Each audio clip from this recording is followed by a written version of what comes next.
Oi pessoal, tudo bem com vocês? Aqui é o Diego. Ah, Então, devido à suspensão de aulas, né, causada aí pelo coronavírus, nós estamos mudando as estratégias conseguir para poder conseguir transmitir o conteúdo escolar para vocês, né? As escolas elas estão mandando os seus conteúdos e uma das alternativas também que a gente encontra é fazer a videoaula e tentar, da melhor forma possível, garantir o conteúdo de aprendizagem aí a todos e todas, né? Dirijo-me especialmente aos alunos e às alunas do terceiro ensino médio do Colégio Objetivo Itapira, mas disponibilizando aí o vídeo no YouTube, todos aí tenham acesso para aproveitar, criticar, elogiar essa videoaula. Lembrando que a edição ela tá primária ainda, a gente vai aperfeiçoar aí ao longo das videoaulas para garantir melhor aprendizado e continuidade aos estudos de vocês, tudo bem? Então, desculpe. Então, em relação ao que nós vimos, o módulo que nós paramos é o módulo 9 da frente 2, que é civilizações pré-colombianas. Então, nós vimos nas últimas aulas a expansão marítima ibérica pelo Oceano Atlântico, vimos Portugal expandindo-se pelo Oriente, né, querendo chegar às Índias. A Espanha também tinha esse objetivo, mas acaba tropeçando aqui no continente americano. E Portugal, em 1500, acaba pegando parte da região sul da América e descobre, conquista, ocupa, enfim, acha o Brasil, acha o território de Pindorama e anexa ao mapa europeu com o nome de Brasil. Tudo bem? Então, falar das civilizações pré-colombianas é falar, antes de tudo, sobre a origem do ameríndio, ou seja, como que tinha seres humanos aqui na América. Brotou da árvore, brotou do chão. Nós temos algumas teorias que vão dar base para a gente entender por níveis aqui, tá bom? A primeira delas é entender que, a mais aceita inclusive, que é pelo Estreito de Bering. Foi uma rota terrestre, né?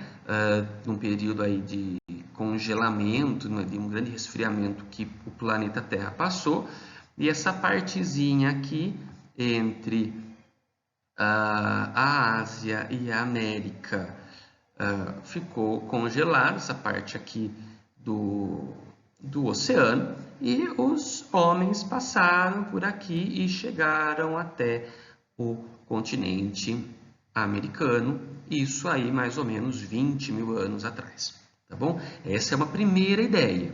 A segunda ideia é uma ideia de navegação costeira. Então, os homens pegaram os barquinhos e foram navegando pela costa aqui, como a gente consegue ver e perceber. Como que a gente sabe disso, Diego? Ora, tem fósseis, tem restos materiais dessas populações, seja vinda pela via terrestre, vindo pela origem, pela via de navegação costeira, e que então nos permite afirmar isso, tá? A gente não tira isso de qualquer lugar. A terceira ideia, a terceira teoria de vinda dos homens e mulheres para o continente americano é pela rota polinésia, onde aqui pelas ilhas polinésias, foi um negócio bem mais vasto aqui, mas tudo bem.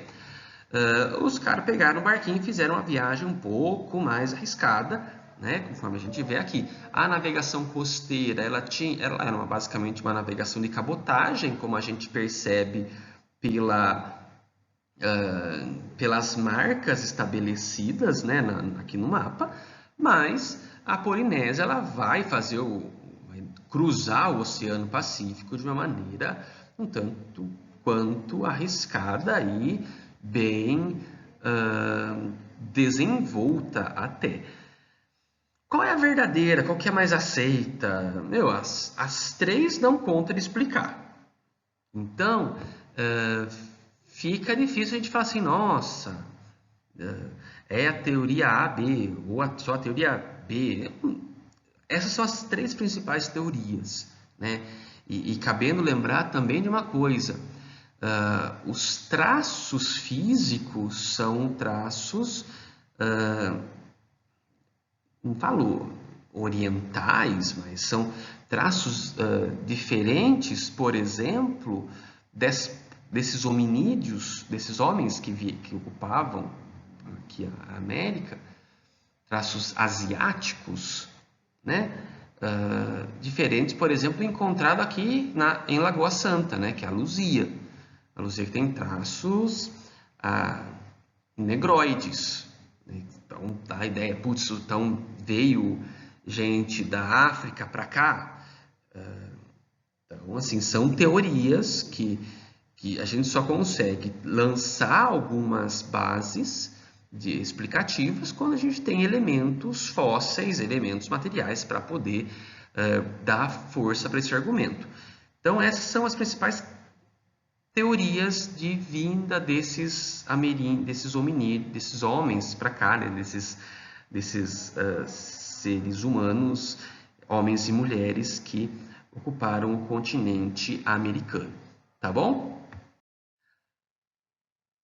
O material trata dessa origem do ameríndio e divide em diferentes regiões que eu problematizo porque a América Branca, que é a América anglo-saxônica e as regiões do Prata.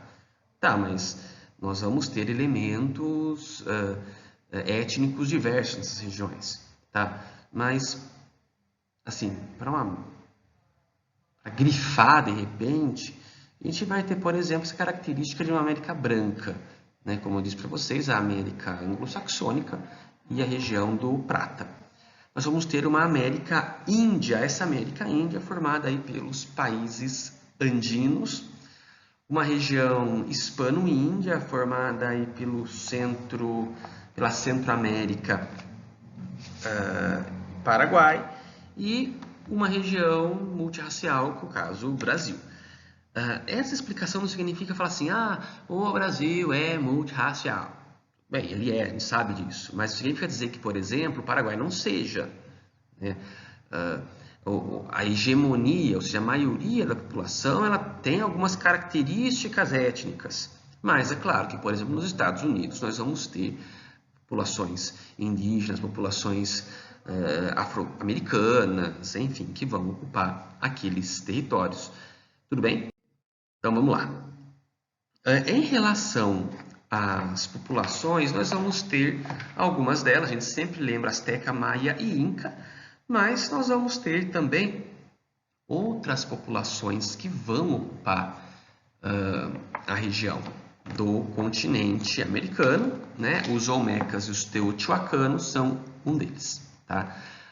Os teotihuacanos e olmecas vão ocupar a chamada Mesoamérica, então é o México e a América Central. O povoamento desses nessa região vai ser dado mais ou menos aí em 5.000 a.C. E as cidades vão ser formadas nessa região da Mesoamérica mais ou menos 2.000 anos antes de Cristo, com uma característica importante: nós vamos ter um controle sacerdotal. Então, os sacerdotes vão ser as lideranças políticas também nestas cidades. Nós não estamos falando de impérios, nós estamos falando de cidades. Tudo bem? Esse é um ponto importante a ser destacado. Quando a gente fala em império, a gente fala dos maias, né, com uma certa observação, porque o poder local maia ele era importante, ele era mais reforçado, vamos assim colocar, mas também nós falamos do Império Azteca e do Império Inca, tá bom? Os olmecas vão ocupar a região da Mesoamérica entre 1500 e 100 ao ano 100 a.C., tá? Na região do Golfo do México, e a sua base econômica vai ser dada a partir da agricultura e construção de reservatórios d'água. É um modelo de Estado teocrático, ou seja, o poder político também é o poder religioso, já vista que a liderança eram sacerdotes. Também vai possuir o artesanato, vai também construir um sistema de escrita, mas uma escrita pictográfica, assim como nós vamos ter no Egito, na Mesopotâmia, e também um sistema numérico, cujo objetivo é quantificar, por exemplo, a produção agrícola. Tá bom? Os teotihuacanos vão se estabelecer na região do Vale do México, vão também, além de se preocupar com a questão da agricultura, também vão enfatizar a arquitetura, né, principalmente com construção de pirâmides, mas não um modelo de pirâmide como a gente vê do Egito, por exemplo. Ia ter posto aqui umas imagens, mas para as próximas aulas a gente vai reforçar isso, tá bom? E essas construções de pirâmides tinham uma vertente religiosa. Os prédios, as construções, os prédios, né? Eles tinham uma função religiosa para agradar e para reforçar o poder divino no mundo terreno. Vão produzir agricultura, vão também criar um sistema de irrigação e principalmente chinampas, que vão ser um sistema de plantio sobre as águas, né? Então, eles vão colocar uma redes de galhos e a fecundação, a fertilização, ela se dá sobre as águas. Tudo bem? Vamos lá então. Então, agora os maias, e os maias aí ocupam essa região entre o Golfo do México e o Mar do Caribe, né? Mas também algumas regiões como Guatemala, Honduras, El Salvador e Belize. Tá? A sua formação se dá basicamente entre os séculos III e XV, né? Vai ser uma região onde as cidades-estado vão ter maior domínio do que dizer que houve um império centralizado. Não foi por aí que os maias andaram. Eles tinham um poder central, mas valorizavam essas cidades-estado, cujo poder era teocrático e hereditário. Tá? Era uma sociedade hierarquizada, e isso, gente, eu faço uma nota de rodapé para dizer o seguinte: os maias, astecas e incas vão ter uma sociedade hierarquizada. E qual que era a composição dessa sociedade? Então, no topo ficava o imperador, o governante máximo, né? Ao seu lado ocupavam a chamada aristocracia, pessoas próximas, normalmente ligadas por laços de parentesco. Nós vamos ter os principais sacerdotes, nós vamos ter o grupo dos militares, né, de um exército, de uma força repressora, que vai ser importante também nessas sociedades para manter a ordem. Nós vamos ter também, dentro dessa sociedade, um grupo de funcionários que ficam responsáveis pela burocracia, vamos assim colocar, né, pela quantidade, por registrar a quantidade da produção, os feitos do imperador, os registros religiosos, o que quer que seja. Nós vamos ter o grupo dos comerciantes, nós vamos ter um grupo de funcionários menores, dos soldados, e na base desta sociedade nós vamos ter, obviamente, os camponeses, os artesãos, os pequenos comerciantes e também a população escravizada. A população escravizada essa, seja por conquista militar, seja também por um período de tempo de prestação de serviço. O estatuto da escravidão nas civilizações maia, asteca, inca, ela também vai ser presente, né, com um serviço temporário obrigatório. Então, por um certo tempo, você se torna um escravizado do imperador, tá bom? Em relação à economia, a terra ela era coletiva, mas de domínio do Estado. Então, todos podiam usufruí-la, mas tinham que pagar impostos para esse poder central, para o poder local, no caso dos maias, né, essa sociedade que valorizava as cidades-estado. Então, as principais atividades econômicas, a agricultura, o comércio e o artesanato vão ser atividades que vão ser presentes, né, nestas sociedades. Tudo bem? Os maias também vão desenvolver uma técnica de drenagem de pântanos e, com isso, vai aumentar as regiões para a produção agrícola. É uma população politeísta, todos os maias, astecas e incas acreditam na presença de vários deuses, de que esses deuses são entidades que controlam a vida humana, e os maias vão nos deixar como legado cálculo matemático, também a escrita pictográfica e também a noção de calendário cíclico.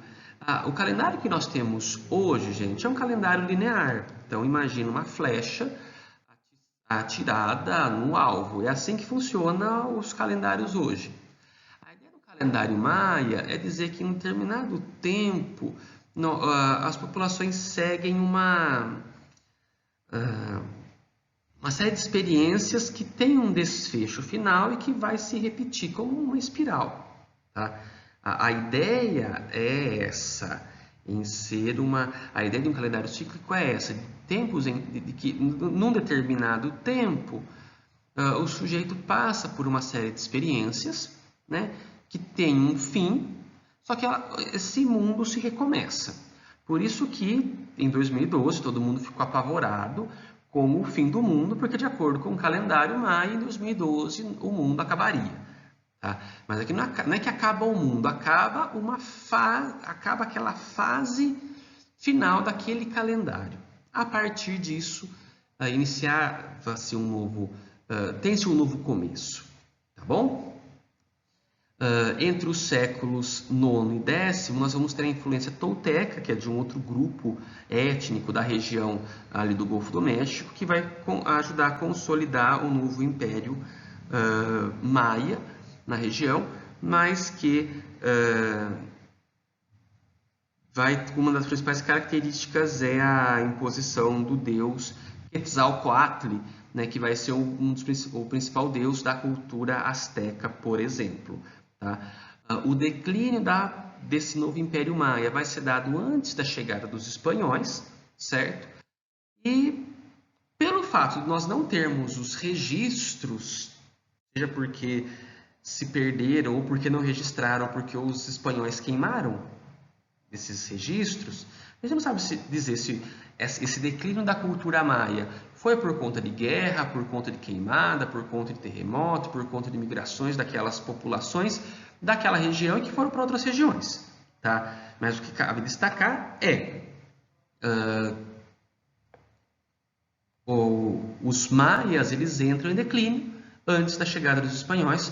Mas significa dizer que os maias desapareceram? Também não significa dizer isso. Significa dizer que o domínio político naquela região ele não era mais dos maias, era no caso aí de outros povos, né? Um deles os astecas, que ocuparam grande parte do território mexicano. Tudo bem?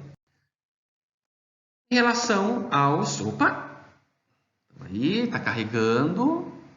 O segundo povo que nós vamos falar são os astecas, né, que se forma nessa região do México, né, os astecas ou mexicas, tá?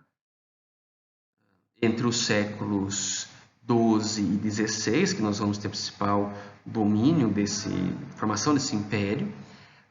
Astecas, porque o núcleo populacional que dá origem aos astecas são da região de Aztlán, que fica no noroeste do México, e nesse império que se forma, a capital vai ser a cidade de Tenochtitlan, e mais uma vez repito, é uma sociedade hierarquizada, tal como eu disse há alguns instantes atrás. Tá bom? Então, eu acho que isso é importante quando a gente fala em sociedade hierarquizada, é a gente lembrar do que eu havia mencionado sobre a sociedade maia. Tudo bem? Mas a observação que eu faço em relação aos astecas é o poder central ele tem mais domínio do que o poder local. Tá bom? Na economia, mesmo esquema, a terra é coletivizada, do domínio do Estado, e a população tem que pagar impostos. Um ponto interessante da cultura asteca são as trocas mediadas pela semente de cacau. Então, no comércio, principalmente, as sementes vão ser usadas como dinheiro. E aí que está dada usar aquele material para ser um suporte de troca de mercadorias, tá bom? Os astecas vão desenvolver também as chinampas, né, que vão ser o cultivo agrícola sobre as águas, sobre lagos, né, principalmente. A cobrança de tributos era feita em ouro, em prata, em produção agrícola e também em homens que trabalhavam compulsoriamente por um tempo para o Estado, em alguns casos, em outros casos, quando as populações elas eram escravizadas. Tá? Também são politeístas e uma das características é o sacrifício de humanos para sossegar o coração de Quetzalcoatl e não mandar a explosão do planeta, do mundo conhecido, tá bom? Então, a presença dos sacrifícios humanos, ela era importante para você acalmar os deuses. Tinha voluntário? Não, normalmente eram pessoas escravizadas, eram pessoas que de grupos dominados, né, que serviam a esse propósito, tudo bem? E com a chegada dos espanhóis, o imperador azteca era Montezuma II, né, que foi tentado fazer parceria com o dominador Hernán Cortés, mas que não deu muito certo. Né? Hernán Cortés e Malinche, amante, sua esposa, enfim, articulou a derrubada e o declínio da população azteca. Na história do México, até na ideia do mito de origem da população mexicana, é muito interessante essa ideia da traição, porque a Malinche ela era indígena e ela se alia a Cortés. E como que os astecas vão conseguir ser derrotados? Malinche ela acaba sendo uma espécie de diplomata com a população dominada pelos astecas para sublevar-se e lutar ao lado dos espanhóis contra o domínio asteca. Porém, quando os espanhóis saem vencedores, eles acabam também dominando essas populações indígenas, tá bom? E sobre os Incas, que vai ser a principal civilização império, né, da América do Sul, tem um vasto território, inclusive, né, que vai da região do Peru, Bolívia, Equador, parte do Chile, norte da Argentina,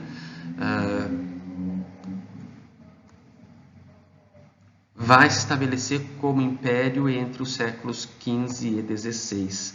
A capital desse império é a cidade de Cusco, e os Incas vão incorporar também outros povos dentro da sua dominação política.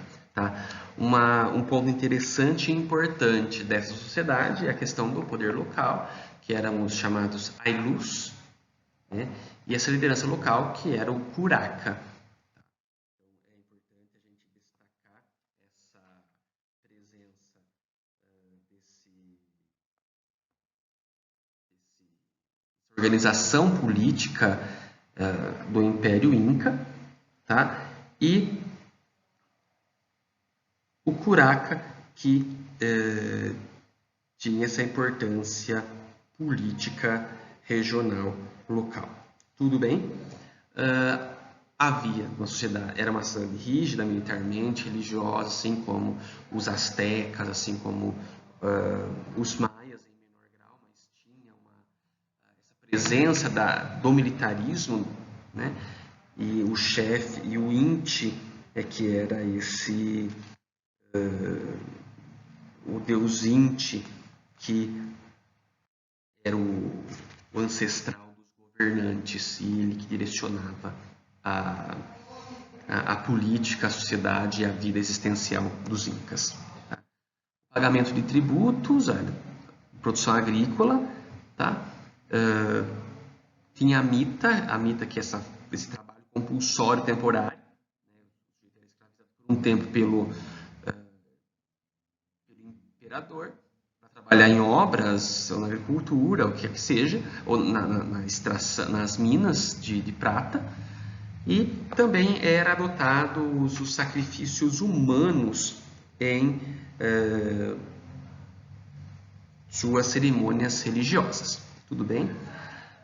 Também uma região que vai possuir grande quantidade de ouro e prata. Né? O sistema de contagem era através do quipu, né? Que foi um sistema aí de contagem dos incas, e o domínio dessa população foi por Francisco Pizarro, que se a gente pensa aí que no caso de Hernán Cortés, 1519, que nós vamos ter a dominação dos astecas, devido à entrada mais difícil para o Império Inca, os espanhóis só conseguiram entrar nesses territórios por volta aí da terceira década, quarta década do século XVI, para efetivar a dominação nesses territórios. Tá? Para finalizarmos então essa aula, as consequências do domínio espanhol sobre as populações indígenas da América. Nós vamos ter uma certa queda demográfica das populações indígenas, seja por fome, doença e guerra. Né? Desculpe, lembrando que teve uma guerra biológica, né? Os espanhóis trouxeram doenças, mas também trouxe arma de fogo, e isso foi decisivo para exterminar parte significativa das populações indígenas. Nós tivemos também a exploração do trabalho e desvirtuamento das práticas políticas e econômicas dessas populações, porque a mita, por exemplo, que era um estatuto do Império Inca, foi incorporado pelo Império Espanhol na região. Então, isso quer desvirtuar. Tá bom? Nós vamos ter a catequização, e aí que está essa catequização que foi uma imposição, uma ressignificação das práticas culturais. Nós podemos falar que foi uma hibridização cultural, ou seja, misturou duas culturas que eram bolhas e criou uma terceira. A catequização, ela ajudou, ela prejudicou. Num certo aspecto, se a gente lembra a questão dos jesuítas, eles protegiam os indígenas. Mas essa proteção, ela tinha uma consequência. Você tinha que se converter à fé cristã.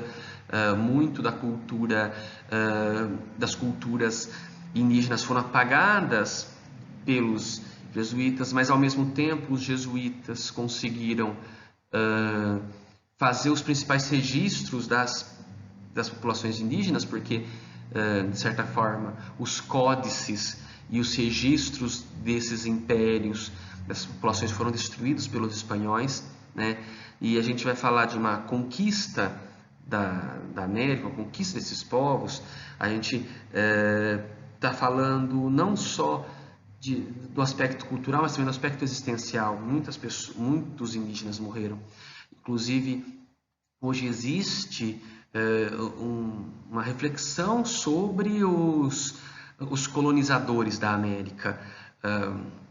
Tem cidades, por exemplo, que estão destruindo, já estão tirando as estátuas do Colombo, por exemplo, do Cortés, porque representa dentro da história daquelas localidades a dominação, a morte, a escravidão daquelas populações. Então, dentro desse aspecto, o que a gente tira dessas civilizações pré-colombianas? De que elas participaram ativamente da colonização da América junto aos espanhóis, participaram em menor grau, em maior grau, como que elas conseguiram se ressignificar, como que os próprios astecas, incas, mais e demais povos, como que eles conseguiram, ao seu jeito, preservar as suas identidades, mas ressignificando outros elementos, porque isso era inevitável. Tá?